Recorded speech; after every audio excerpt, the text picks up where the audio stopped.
اب ہم جنگ نہیں کریں گے، اور فدق جو ہے وہ رسول خدا کو ایسے ہی دے دیا بغیر جنگ کے، کہ یہ سب باغ فدق کی ساری جو املاک ہیں یہ آپ رکھ لیجیے۔ اب وہ کیا ہے؟ مال غنیمت نہیں ہے، وہ ہے انفال۔ اب اس پہ کسی کا حق نہیں ہے، صرف رسول خدا صلی اللہ علیہ وسلم کا حق۔ وہ جو ہے نا سارے مجمع کی میرے ساتھ۔ تو عزیزان گرامی، جناب امیر علیہ السلام نے اس وقت جو ہے وہ جب دیکھا کہ باغ فدق جناب ختنی مرتبت کو دے دیا گیا ہے، تو جناب ختنی مرتبت نے اس آیت کے نزول پہ، اس آیت کے نازل ہونے پہ کہ وَآتِ ذِی الْقُرْبَىٰ حَقَّهُ، اور اپنے قرابت داروں کو ان کا حق ادا کر دیجئے، تو انفال تھا باغ فدق، تو آپ نے فوراً وہ جناب سیدہ کو اپنی زندگی میں دے دیا، اور اس کا بہرحال بہت بڑا بجٹ تھا، بہت بڑا باغ ہے، ابھی بھی باغ کے آثار باقی ہیں، اور اس پورے باغ سے جو جنگوں کا خرچہ تھا جو چلتا تھا، بے انتہا فقراء کی مدد کرتے تھے جناب امیر جناب سیدہ۔ جناب سیدہ نے جناب امیر سے کہا کہ وہاں پہ میری طرف سے نوکر چاکر وہاں پہ رکھ دیجئے جو کہ اس کی باغ کی دیکھ بھال کرتے رہیں، اور اس کے بہرحال کام باغ کے بہت زیادہ ہوتے ہیں۔ تو جناب گرامی وہاں پہ مولا نے اپنے ملازم رکھے، کام ہونے لگا، وقت گزرتا رہا، جناب ختنی مرتبت کا 11 ہجری میں وصال ہوا، اور اس کے بعد اب پھر باغ فدق کا مسئلہ فوراً چھڑا۔ جیسے ہی صحیح بخاری کے اندر الفاظ یہ ہیں کہ جیسے ہی جناب ختنی مرتبت کے بعد خلافت پہلے خلیفہ کے ہاتھوں میں چلی گئی، تو اس نے فوراً وہاں سے کہا کہ باغ فدق سے ملازمین کو ہٹا دیا جائے جناب امیر علیہ السلام کے، میرے جو کارندے ہیں وہ وہاں چلے جائیں اور وہاں پہ وہ کام کریں اور اس کے اوپر قبضہ کر لیں، اور آئندہ جو بھی اس کی انکم ہوگی، جو آمدن ہوگی اس کی، وہ حکومت کے کھاتے میں آئے گی، مجھے ملے گی، اور جناب امیر علیہ السلام کو جناب سیدہ کو محروم کر دیا جائے۔ بس یہ سننا تھا۔ بی بی نے فوراً کسی کو بھیجا کہ کیا بات ہے، تم نے میرے ملازموں کو وہاں سے کیوں ہٹایا ہے اور یہ باغ فدق پہ تم نے قبضہ کر لیا؟ تو انہوں نے پیغام بھیجا کہ نہیں، آپ کا نہیں ہے، یہ پیغمبر اسلام نے مجھ سے کہا تھا کہ یہ میں لے سکتا ہوں۔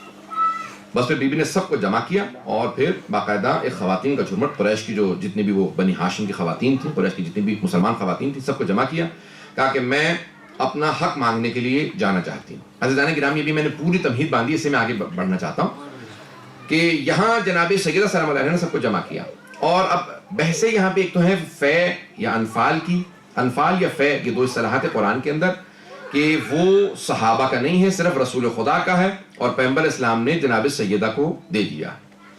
جناب سیدہ نے ساری مستورات کو جمع کیا اور چلنے لگے۔ مورخین نے واقعے کو سب نے لکھا، شیعہ سنی سب مورخین نے لکھا کہ جناب سیدہ نے اپنی جو ابا تھی وہ سر پہ لی اور فوراً سب کو جمع کیا، ساری چاروں طرف مستورات ہیں، سب سے کہا میرے ساتھ چلو، میں جا کے مطالبہ کرنا چاہتی ہوں۔ اس سے پہلے کہ میں بات کو آگے بڑھاؤں، یہاں پہ روک کے ابن ابی الحدید معتزلی، نام سن رکھا ہوگا آپ لوگوں نے، جنہوں نے نہج البلاغہ کی شرح لکھی ہے، شرح نہج البلاغہ 20 جلدوں میں لکھی ہے، اور ان کے استاد تھے، وہ کہتے ہیں میں نے اپنے استاد سے سوال کیا ابن ابی الحدید معتزلی نے کہ کیا ایسا مسئلہ تھا کہ پہلے خلیفہ نے بی بی کو فدق کا مطالبہ کرنے کے باوجود بھی باغ فدق واپس نہیں کیا، ایسا کیا مسئلہ تھا؟ تو انہوں نے کہا کہ دیکھو میں تمہیں ایک واقعہ سناتا ہوں، اس سے بات آسان ہو جائے گی سمجھنا۔ کہا کیا تھا؟ کہا کہ ایک کلاس روم میں کئی بچے بیٹھے ہوئے تھے، تو استاد نے ایک بچے سے کہا کہو الف، بچے نے الف نہیں کہا، پھر دوبارہ کہا کہو الف، 3-4 مرتبہ دہرایا، بچے نے الف نہیں کہا۔ اس استاد نے جو ہے وہ پرانا زمانہ تھا، مارنے کی اجازت تھی، بچے کو ایک باقاعدہ تھپڑ رسید کیا، کہا کہ بھئی تم اتنے نالائق ہو، تمہیں الف تک نہیں آتا، یہ کہا اور آگے بڑھ گیا۔ اس بچے کے ساتھ اور بچہ بیٹھا تھا، اس نے سوال کیا، اس نے کہا واقعا تم اتنے نالائق ہو، تمہیں الف تک نہیں کہنا آتا؟ اس نے کہا ایسی بات نہیں ہے، مجھے الف کہنا آتا ہے، اس کے بعد پھر میں جانتا ہوں کہ با ہے، سا ہے، جیم، ہا، خا، عربی کے وہ استاد تھے، کہ یہ مجھے دال تک سارے حروف آتے ہیں لیکن دال کے بعد کے حروف نہیں آتے۔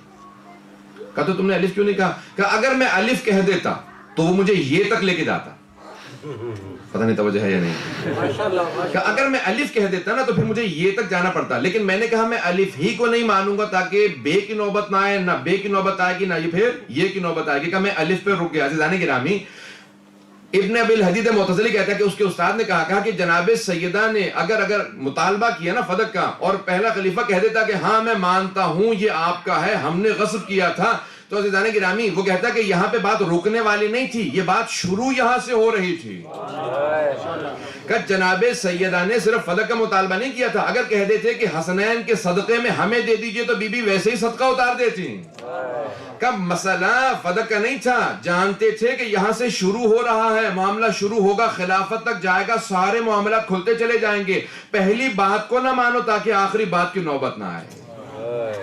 بات واضح ہوئی ہے عزیزان کرام؟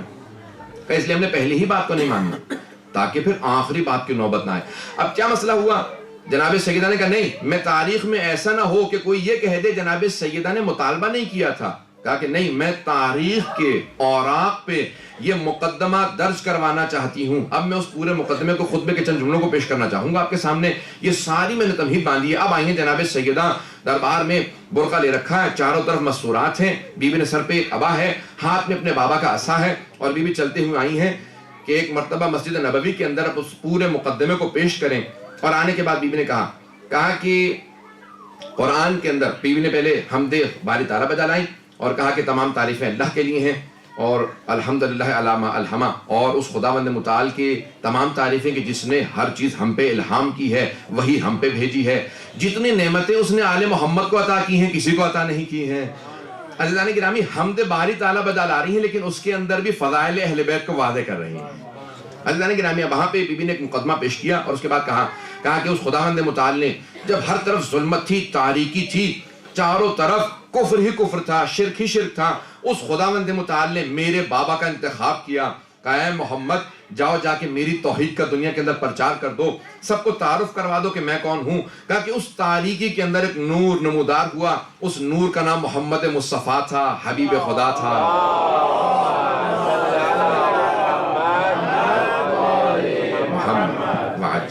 خطبہ سننے کے موڈ میں ہیں آپ لوگ عزیزان گرامی؟ بی بی نے اس خطبے کے جملوں کو شروع کیا اور کہا کہ دیکھو اے عربو، تم لوگ جانتے ہی نہیں تھے پاکیزگی کیا چیز ہے۔ وہ جو بارش کا پانی جمع ہو کے گودالوں میں کھڑا ہو جاتا، زمین میں گڑھے ہوتے ہیں نا، جب بارش ہوتی ہے تو گڑھوں میں پانی کھڑا ہو جاتا ہے، کہ وہ جو پانی گودالوں میں کھڑا ہو جاتا تھا، تم اس جمع شدہ پانی کو پی لیا کرتے تھے۔ میرے بابا نے تمہیں بتایا پاکیزگی کیا چیز ہے۔ کہ میرے بابا نے بتایا کہ دیکھو زمین میں کنویں کھودے جا سکتے ہیں، آب زمزم کو جاری کیا، کہا ہر چیز کی پاکیزگی میرے بابا نے سمجھائی۔ کہا کہ دیکھو تم لوگ کچھ نہیں جانتے تھے، جب سارے کے سارے دنیا کے بھیڑیے جمع ہو جاتے تھے، بی بی نے الفاظ استعمال کیے ہیں کہ جو بھیڑیے وولفز، اب مجھے نہیں معلوم جرمن میں کیا کہتے ہیں، کہ جتنے بھی بھیڑیے گورگ، ہاں، یہ سارے کے سارے حملے کرتے تھے نا تم پہ، تو تم سب کے سب چاروں طرف سے ترس کھا کے ڈر کے بیٹھ جاتے تھے کہ وہ میرے ابن عم تھے، علی ابن ابی طالب تھے، کہ جتنے عرب کے بھیڑیے تھے جب وہ حملے کرتے تھے تو ایک اللہ کا شیر تھا، علی ابن ابی طالب۔ سارے عرب کے بھیڑیوں کے سروں کو توڑنے والا اللہ کا ایک شیر تھا، جس نے تم میں سے کبھی کسی کو زحمت نہیں دی۔ جب تمہارے سروں پہ پرندے بیٹھے ہوتے تھے تم ہلنے کی کوشش نہیں کرتے تھے، وہ ایک علی تھے جو کھڑے ہوتے تھے، ہر عرب کے سر کو توڑ کے بتاتے تھے میں اللہ کا بھیجا ہوا شیر ہوں۔ اب جناب خاتون جنت نے تعارف کروایا، پہلے اپنے بابا کا تعارف کروایا، کہا کہ ہر تاریخ کے اندر کہا اگر ایک نور نظر آ رہا تھا وہ حبیب خدا کا نور تھا۔ انہوں نے قرآن کو اس طرح سے پہنچایا جس طرح پہنچانے کا حق تھا۔ واجبات کو اس لیے دیا تاکہ تم اپنے آپ کو تقویت دے سکو، نماز کو واجب قرار دیا تاکہ تکبر سے بچ سکو، روزے کو واجب قرار دیا تاکہ تمہاری صحت بحال ہو سکے، زکوٰۃ و خمس کو واجب قرار دیا تاکہ تمہارے رزق میں نمو ہو، تمہارا رزق آگے بڑھے، برکت کا سبب بنے، حج کو واجب قرار دیا تاکہ پوری دنیا کے اوپر مسلمانوں کا روب بیٹھ جا کہ اتنے مسلمان ہر سال جمع ہو جاتے ہیں۔ عزیزان گرامی، بی بی نے ساری عبادات کے فلسفے کو سمجھایا ہے کہ مسلمانوں کی عزت کی خاطر جہاد کو واجب قرار دیا، کہ جہاد کے اندر سب سے بڑے مجاہد کا نام علی تھا۔ عزیزان گرامی، بی بی تعارف کروا رہی ہیں کہ جب سارے کے سارے ظلمت و تاریکیوں کے اندر جب ہم اہل بیت علیہ السلام کی ولایت کو واجب قرار دیا تو وہ تمہیں فرقہ واریت سے بچانے کے لیے۔ عزیزان گرامی، اگر آج بھی فرقہ واریت سے بچنا ہے تو اہل بیت کو مان لیں، کہ ہم اہل بیت کی ولایت کو واجب قرار دیا کہ دیکھو فرقہ واریت سے بچ جاؤ۔ امان من الفرقہ، امان ہے، فرقہ یعنی تفرقے سے، فرقہ بازی سے، کہ فرقہ بازی سے بچانے کے لیے اللہ نے ہماری ولایت کو تم پہ واجب قرار دیا۔ عزیزان گرامی، اب بی بی نے خطبہ دینا شروع کیا، اور پھر ایک مرتبہ بی بی نے مجمع کو خطاب جب کر رہی تھی، ہر مجمع کا آدمی بہت روب سے سن رہا تھا، سناٹا ایسا تھا کہ اگر کوئی سوئی گر جائے تو محسوس یہ ہو کہ یہاں پہ آواز آنے والی ہے۔ عزیزان گرامی، جب بی بی چل رہی تھی نا تو زمین قدموں کے بوسے دے رہی تھی، آسمان سے لبیک کی آوازیں آ رہی تھی، سارا مجمع اس طرح سے چھٹ رہا تھا جیسے عصمت کبریٰ کا پیکر ہو۔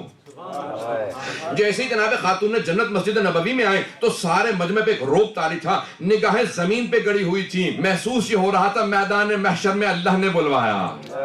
عزیزان گرامی، اس مقام پہ جناب خاتون جنت نے جب خطبہ دیا، اب ہر آدمی گواہی دے رہا تھا کہ آج ہمیں دوبارہ رسول خدا کی یاد تازہ ہو گئی ہے۔ جس طرح حبیب خدا خطبے دیتے تھے، آج خاتون جنت ویسا ہی خطبہ دے رہی ہے۔ بی بی کی فصاحت و بلاغات النساء کتاب کے اندر سب سے پہلے بی بی کا خطبہ درج کیا گیا۔ عزیزان گرامی، بی بی نے بہت فصیح و بلیغ خطبہ دیا۔ اس خطبے کے اندر بی بی نے جملے کہے، اور جملوں میں کہنے کے بعد ایک مرتبہ بی بی سارے مجمع کو مخاطب ہونے کے بعد ایک مرتبہ جو ممبر پہ یا تخت پہ بیٹھا تھا، ممبر تب تک ممبر ہے جب آل رسول کے پاس ہو، اور پھر اگر آل رسول سے چھین لیا جائے تو پھر ممبر نہیں رہتا، تخت بن جاتا۔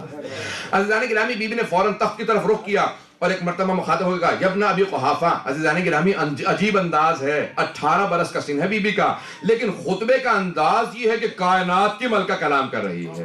کہ یبن ابی قحافہ، اے ابو قحافہ کے بیٹے، جیتا بشیء فریہ، کیا تو اسلام کے اندر نئی بدعت کو لے کے آیا ہے؟ کیا ترث ابوک ولا ارث ابی، کیا تو اپنے باپ کا وارث ہے، میں اپنے بابا کے وارث نہیں ہو سکتی؟ اللہ اکبر، بی بی کا کیسا انداز ہے۔ اور فوراً بی بی نے خطبہ شروع کیا۔ بی بی نے کہا، دیکھ، ہر انسان اپنے ماں باپ کا وارث ہوتا ہے، کہ میں اپنے بابا کی وارث ہوں۔ تو بی بی نے میراث کا مقدمہ کیا۔ دوسرا، بی بی نے انفال اور فے کا مقدمہ کیا۔ تیسرے، بی بی نے خمس کا، کہا کہ کسی ایک کو بھی رد کرے تو باقی دونوں باقی ہیں۔ عزیزان گرامی، بی بی نے سارے کے سارے مقدمے دائر کر دیے۔ پتہ نہیں میں واضح کر پایا ہوں یا نہیں، کہ اگر خمس کو مانتا ہے تو میں رسول خدا کی قریبی ترین ہوں، قرابت دار ہوں۔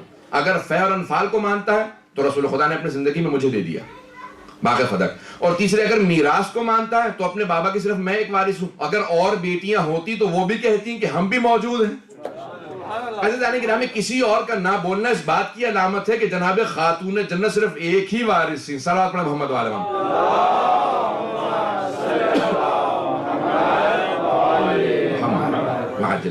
عزیزان گرامی، کون ہیں جناب خاتون جنت؟ کہ جو ایک وارثہ ہیں رسول خدا کی۔ اب انہوں نے یہ سب چیزیں آپ کے سامنے پیش کی، ساری دنیا کے سامنے قیامت تک کے لیے درج کیا جائے کہ یہ 3 مقدمے ہیں۔ اب فوراً اس نے کہا کہ نہیں، رسول خدا نے مجھ سے کہا تھا کہ ہمارا کوئی وارث نہیں ہوتا۔ بی بی نے فوراً کہا اچھا، میرے بابا نے کہا تھا۔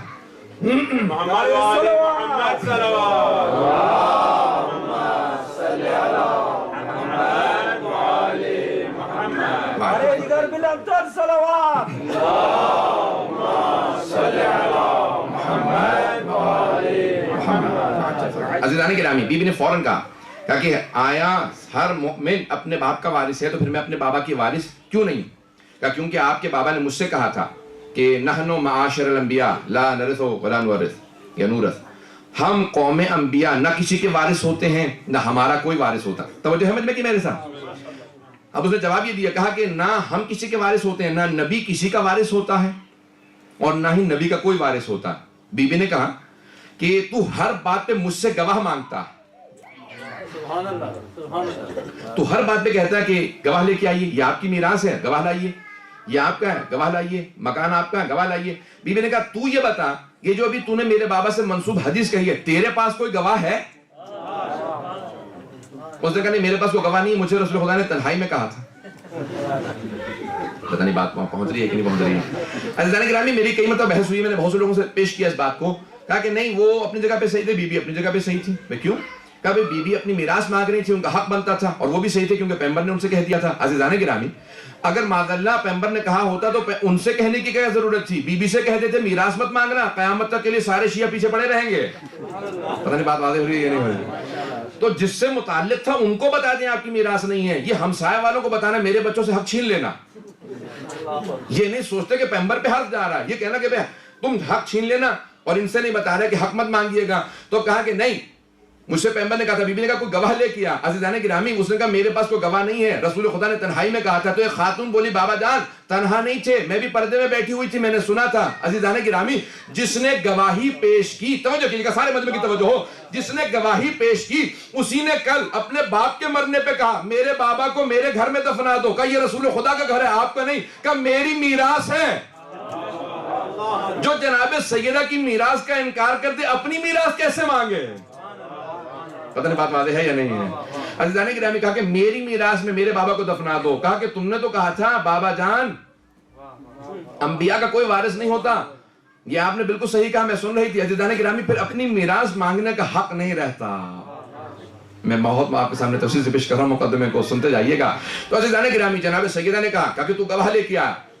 کہا کہ نہیں, گواہ آپ لے کے آئیے کیونکہ باغ فدق آپ مجھ سے مانگ رہی. بی بی نے کہا میں مانگ نہیں رہی ہوں, باغ فدق میرے پاس تھا, تو نے میرے ملازموں کو ہٹایا. توجہ کیجئے گا عزیزان گرامی, پوری دنیا میں قانون ہے, اسلام سے لیا گیا, برطانیہ نے دیا ہے. the law of possession اسے کہتے ہیں, قانون قاعدۃ الید عربی میں کہا جاتا ہے, یعنی قبضہ جسے کہتے ہیں کہ جو چیز جس کے قبضے میں ہوتی ہے وہ اسی کی ہے. یہ امامہ میرے سر پہ ہے.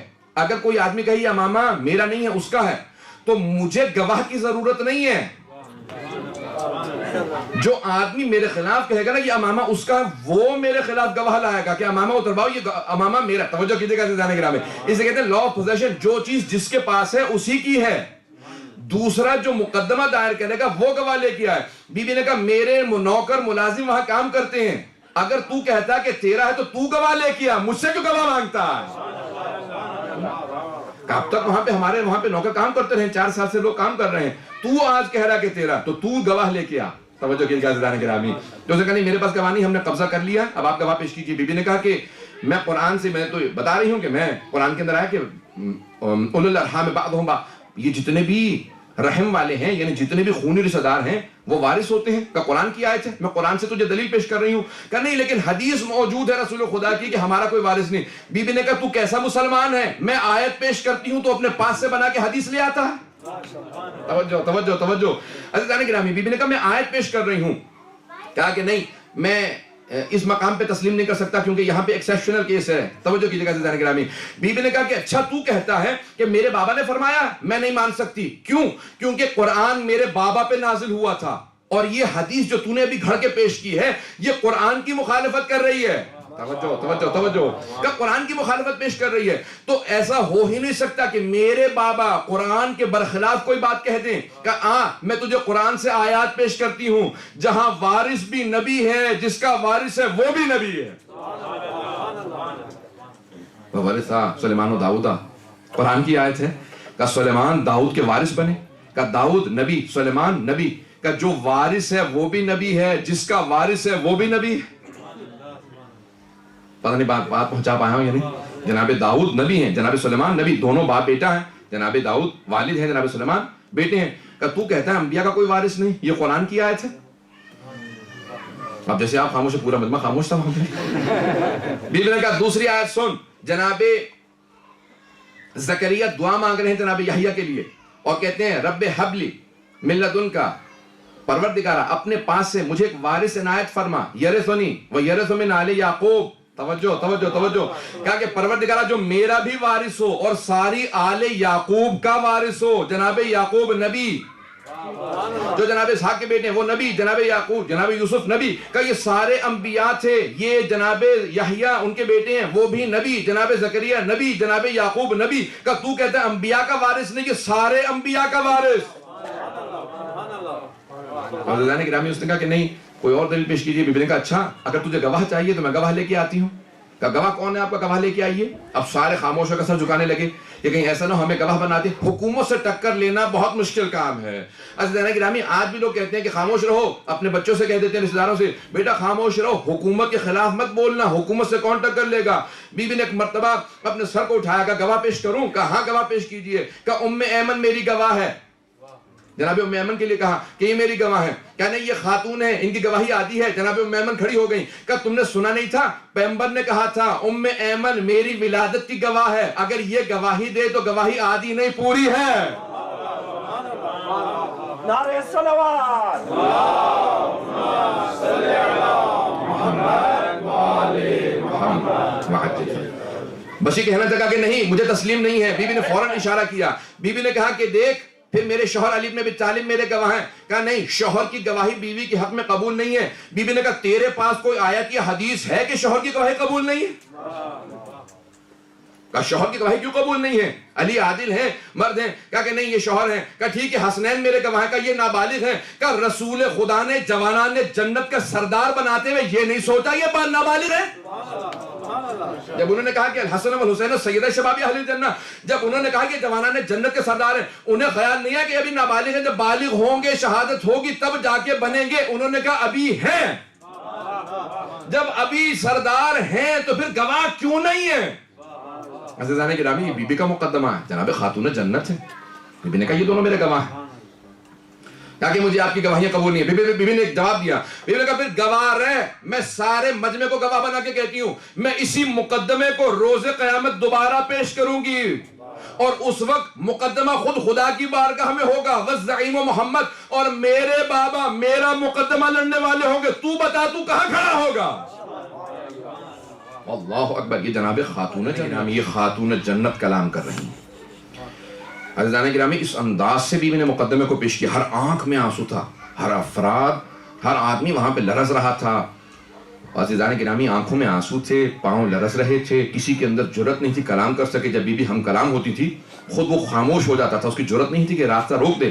جب بی بی سوال کرتی تھی جواب دیتا تھا، جب بی بی کہتی تھی خاموش ہو جا میں بات کرنا چاہتی ہوں، پھر اس میں جرت نہیں ہوتی۔ عزیزان گرامی، جس خاتون کا اتنا روب ہو وہ خاتون جنت ہے، یہ سیدۃ النساء، یہ حوض کوثر کی وارث، سورہ کوثر کی مصداق ہیں۔ عزیزان گرامی، ایک روب تھا سارے مجمع پہ۔ بی بی نے ایک مرتبہ اپنی ابا کو اٹھایا اور خواتین سے آواز دی کہ واپس چلو، مجھے گھر تک پہنچا دو۔